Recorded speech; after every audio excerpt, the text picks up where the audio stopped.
Hello friends, welcome back to my channel. ரொம்ப நாளாக உடம்பு சரியில்லாதனால வீடியோ போக முடியல. ஸோ இன்றைக்கி வந்து ஒரு வால்பேப்பர் எப்படி நம்ம கிச்சன் வால்க்கு அப்ளை பண்ணலாம் அப்படின்ற வீடியோ பார்க்கலாம். மீஷோவில் 2 வால்பேப்பர் ஆர்டர் பண்ணிக்கிட்டேன்.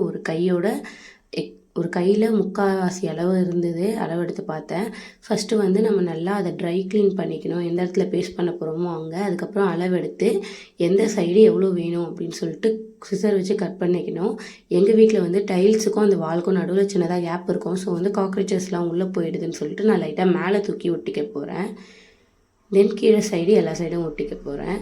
என்னோடய பர்சனல் ஒப்பீனியன் என்ன அப்படின்னு பார்த்தீங்கன்னா, சிங்க் பக்கத்தில் இருந்தால் தயவு செஞ்சு வந்து இந்த வால்பேப்பர் யூஸ் பண்ணாதீங்க.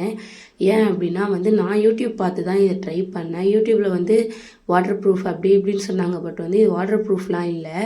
கீழே வந்து வாட்டர் நல்லா உள்ளே போயிட்டு உள்ளே புழுக்கள் அதெல்லாம் வர ஆரம்பிச்சிருச்சு. அதுக்கப்புறம் நாங்கள் அந்த மேலே இருக்கிறத சைடில் இருக்கிறத மட்டும் கிழிச்சிட்டு கேஸுக்கு எவ்வளோ தேவைப்படுதோ அந்த அளவுக்கு மட்டும் வச்சுக்கிட்டோம். இப்போ அந்த வால்பேப்பர் வேஸ்ட் ஆகிடுச்சு. தென் வந்து எங்கெங்கெல்லாம் கிழிஞ்சிருக்கோ அந்த இடத்துல ஃபெவிக்விக் போட்டு பேஸ்ட் பண்ணிக்கோங்க.